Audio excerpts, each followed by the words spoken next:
सिंह राशीच्या व्यक्तींनो, तुम्ही नेहमीच परिस्थिती हातात ठेवणारे आहात. तुमच्या मनात एक ठाम भावना असते की मी ठरवलं तर गोष्ट घडणारच, आणि बहुतांश वेळा तसं होतं पण. पण सध्या अडचण इथे सुरू झालेली आहे की जिथे तुम्ही गोष्टी हातात घ्यायचा प्रयत्न करताना तिथेच गोष्टी हाताबाहेर जातात. आणि कधी असंही होतं की तुम्ही एखादं काम पूर्ण तयारीने सुरू करता, सगळं नीट ठरवता, पण मध्येच तुम्हाला कुठेतरी अडथळा जाणवतो आणि निर्णय जो आहे ना, तो पुढे ढकलला जातो. आणि तेव्हा मग तुमच्या मनात लगेच विचार येतो की हे माझ्या हातात असतं तर मी लगेच पूर्ण केलं असतं. मग आणखी एक प्रसंग असा आहे की तुम्ही एखाद्या व्यक्तीला समजावून सांगता, मार्गदर्शन करता, त्याला योग्य दिशा दाखवण्याचा प्रयत्न करता, पण तो घरातला असेल किंवा बाहेरचा, तो काही तुमच्या सांगण्याप्रमाणे वागत नाही. आणि मग इथं पुन्हा तुमची चिडचिड सुरू होते, कारण सध्या तुम्हाला असं वाटते की मी योग्य सांगतोय तरी ही व्यक्ती का ऐकत नाहीये. आणि तुमच्या स्वभावात एक गोष्ट आहे की तुम्हाला लेट अजिबात आवडत नाही, विलंब आवडत नाही. तुम्हाला स्पष्टता हवी असते, तुम्हाला निकाल हवा असतो. पण सध्या असं होतंय आणि पुढेही होईल. पुढच्या महिन्यात काम पुढे ढकललं जाईल, लोक अपेक्षेप्रमाणे वागणार नाहीत आणि गोष्टी तुमच्या हातात काही राहत नाहीत. त्यामुळे मनात एक दडपलेली चिडचिड तयार होत असते. बाहेरून तुम्ही शांत दिसता, पण आतून सतत तुम्हाला अस्वस्थता चालू असते. कधी लहान गोष्ट तुम्हाला मोठी वाटते, कोणी काही बोललं तर पटकन त्रास होतो, उत्तर देताना आवाज किंवा शब्द कडक होतात. आणखी एक गोष्ट घडते सिंह राशीच्या बाबतीत की तुम्ही स्वतःला आवरायचा प्रयत्न करता, पण आतून एक विचार सतत येत राहतो की मी इतकं करतोय तरी मला अडथळे का येत आहेत. आणि इथेच तुमचा मग स्वाभिमान दुखावतो, कारण की तुम्ही काही हार मानणारे नाहीयेत, पण परिस्थिती तुम्हाला थांबवता तर येत नाही ना. म्हणून कधी कधी तुम्ही स्वतःला असं विचारतात बरं का की मी काहीतरी चुकीचं करतोय का, की मी फक्त मला वेळ साथ देत नाही असं वाटतं का.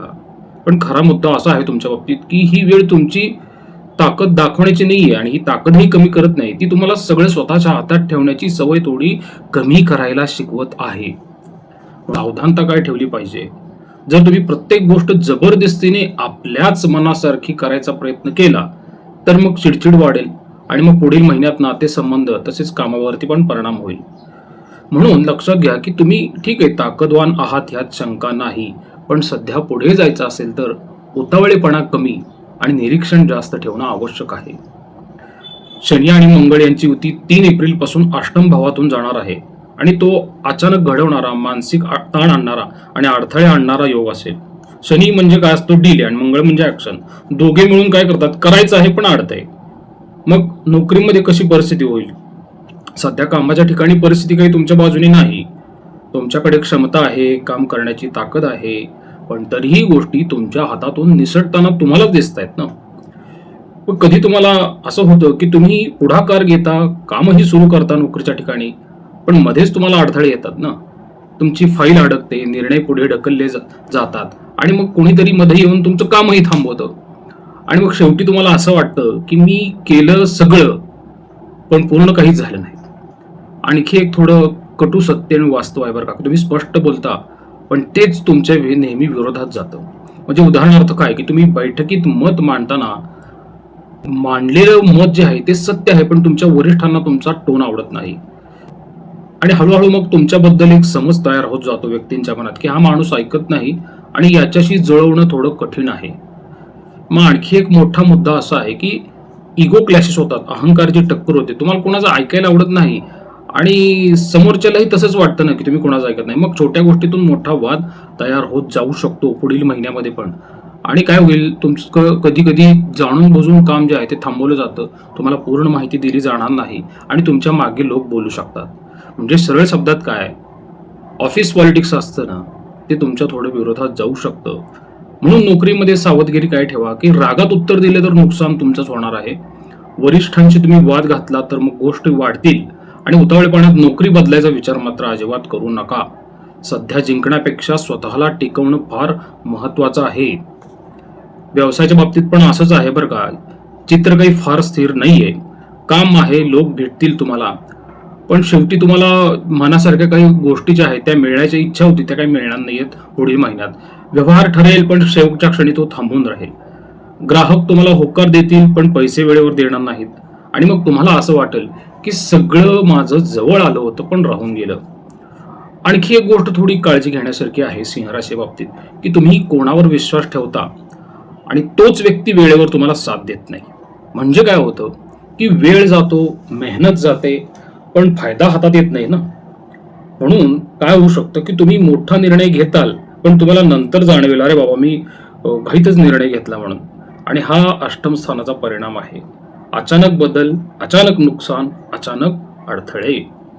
म्हणून सावधगिरी एक लक्षात ठेवा व्यावसायिकांनो. मोठा धोका घेतला तर तोटा होऊ शकतो. कागदपत्र स्पष्ट नसतील तर फसवणूक होईल. म्हणून विश्वास ठेवण्याआधी तपास केला नाही तर मग नुकसान निश्चित आहे. म्हणून सध्या वाढ नाही, स्वतःचं जपणं महत्वाचं आहे. म्हणून मला असं सांगू वाटतं बरं का, की समस्या काही तुमच्या क्षमतेमध्ये नाहीये. समस्या सध्या तुमच्या उतावळेपणामध्ये, थोड्याशा स्वाभिमानामध्ये आणि परिस्थितीचा तुम्ही चुकीचा अंदाज घेता याच्यामध्ये आहे समस्या.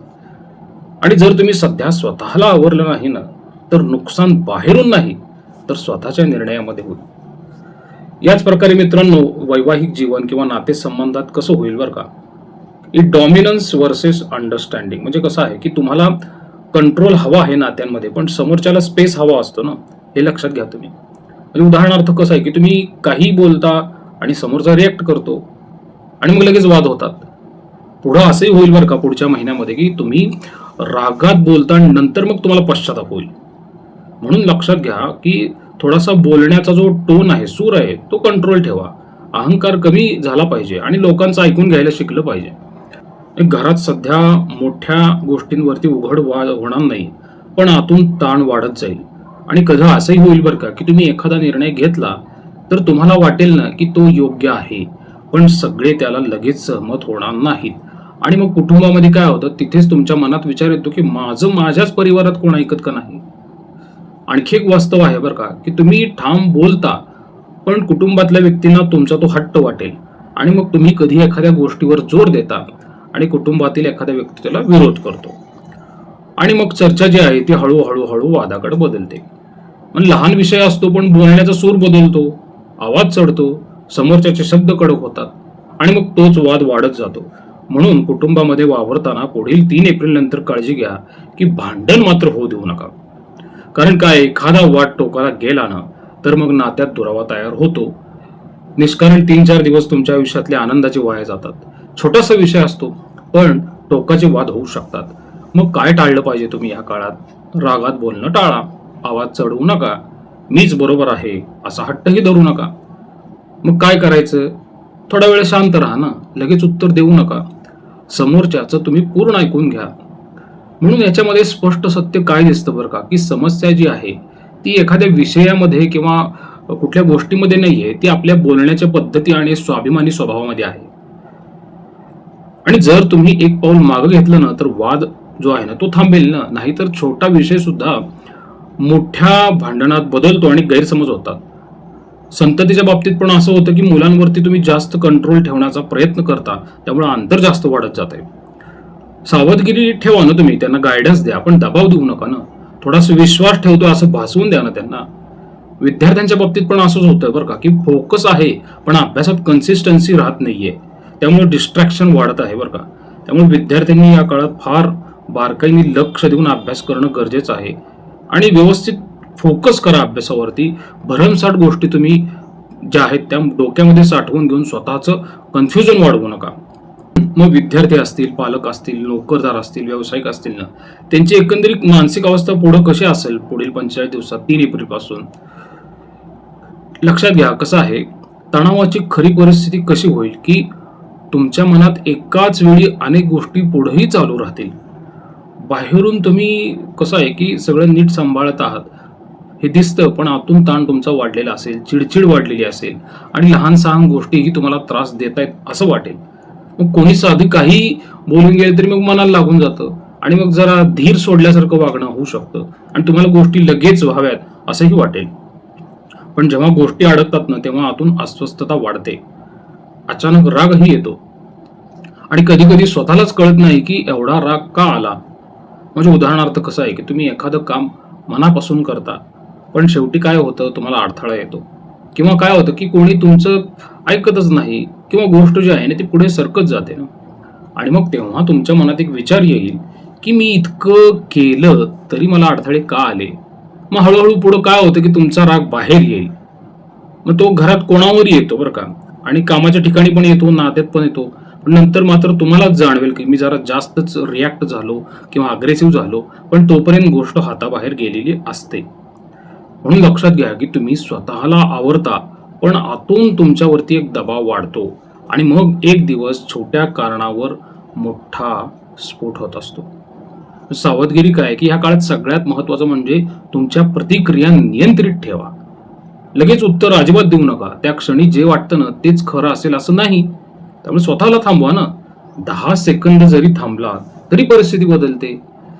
याचबरोबर मग काही वृद्ध जे सिंह राशीच्या व्यक्ती आहेत ना, त्यांनी नियमित आपलं वैद्यकीय चिकित्सा ठेवा, व्यायाम ठेवा.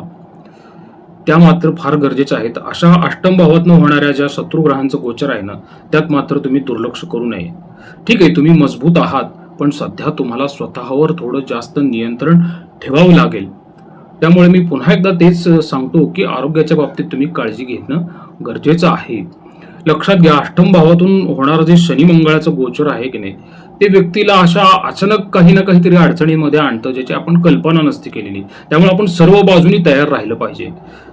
समस्या तुमच्या क्षमतेमध्ये नाहीच आहे. लक्षात घ्या, तुम्ही डिसिप्लिन कशी ठेवता, तुम्ही स्वतःवरती नियंत्रण कसं ठेवता ह्याच्यावरती राहणार आहे अवलंबून. म्हणून एक थोडंसं मी तुला जाताला थोडे कठोर सत्य सांगतो बरं का, वाईट वाटून घेऊ नका. सिंह राशीची सर्वात मोठी ताकद म्हणजेच आत्मविश्वास आहे, आणि सध्याच तो आत्मविश्वास थोडासा असा अहंकार म्हणून इतरांना भासू लागलेला आहे. हे थोडं सिंह राशीच्या बाबतीतलं एक वेगळं सत्य सध्या जाणवत आहे. सिंह राशीच्या व्यक्तींनो, नक्कीच तुमच्या आयुष्यामध्ये अडचणी आहेत, याच्यामध्ये तीळ मात्र ही शंका नाहीये. पण पुढील 3 एप्रिल पासून ते 45 दिवस हा जो शनी मंगळाचा अष्टम भावातून होणारा योग जो आहे की नाही, तो तुम्हाला अनेकदा अशा हुसकावणाऱ्या गोष्टी घडेल, मुद्दामून तुम्हाला अग्रेसिव्ह करण्यास भाग पाडेल, मुद्दामून चिडचिड करण्यास तो भाग पाडू शकतो. आणि मग त्यातून तुमचं काही ना काहीतरी नुकसान जे आहे ते भविष्य काळात होऊ शकतं. कसं आहे, वेळ निघून जाते, पण लोकांच्या मनात शब्द जे आहेत, तुम्ही बोललेले तिखट शब्द, हे घर करून राहतात आणि मग भविष्यात काही गोष्टींसाठी अडचण येऊ शकते. त्यामुळं पुढील त्या 45 दिवसाच्या काळात तडकाफडकी कोणताही निर्णय घेऊ नका. एखादी गोष्ट तुम्हाला सहन होत नसेल तर तिथून थोड्या काळासाठी तुम्ही बाजूला जा. पण मला असं वाटतं की प्रतिक्रिया न देणं हाच सर्वात मोठा सिंह राशीसाठी उपाय असेल. ह्या व्यतिरिक्त जर तुम्हाला काही कर्मसिद्धांताच्या आधारावरती काही तुम्हाला उपाय करायचे असतील तर एक लक्षात घ्या, तुमच्या दशम भावाचा स्वामी जो आहे तो शुक्र आहे. तर तुम्ही जास्तीत जास्त स्त्रियांचा सन्मान करा. आपण जर स्त्री जातक असाल तर तुम्ही जास्तीत जास्त देवीची उपासना करा किंवा गोमातेची तुम्ही सेवा करा, पूजा करा किंवा त्यांना काहीतरी अन्नदान करा. यातून जो काही हा शनी मंगळाचा येणारा दाह आहे तो कमी होऊ शकतो. याचबरोबर मग काही धार्मिक उपाय करायचे असतील तर मी पहिल्यापासून सांगतो की तुम्ही हनुमान चालिसेचे जास्तीत जास्त पठण करत जा. गणपती अथर्वशीर्ष अशा काळात पठण केल्याने मनामध्ये शांत लहरी येतात आणि मनही शांत होत राहतं. त्यामुळे अशा कोणत्याही क्रिटिकल सिच्युएशन मध्ये तुम्हाला असं कधी राग वगैरे येणार नाही आणि तिथून कसं शांतपणे बाहेर पडायचं हेही लक्षात येईल. याचबरोबर मित्रांनो, तुम्हाला मी एक सुचवतो, सर्वात महत्त्वाचं, दर रविवारी तुम्ही कोणत्याही प्राण्याला काही ना काहीतरी गोड किंवा तुमच्या घरात जे काही तयार होतं ते तुम्ही खायला दिल्याने सुद्धा तुम्हाला जो सध्या केतूचं गोचर जे सुरू झालेलं आहे नवीन, त्यातूनही तुम्हाला एक दिलासा मिळेल. प्रसाद कुलकर्णी, पंढरपूर. श्री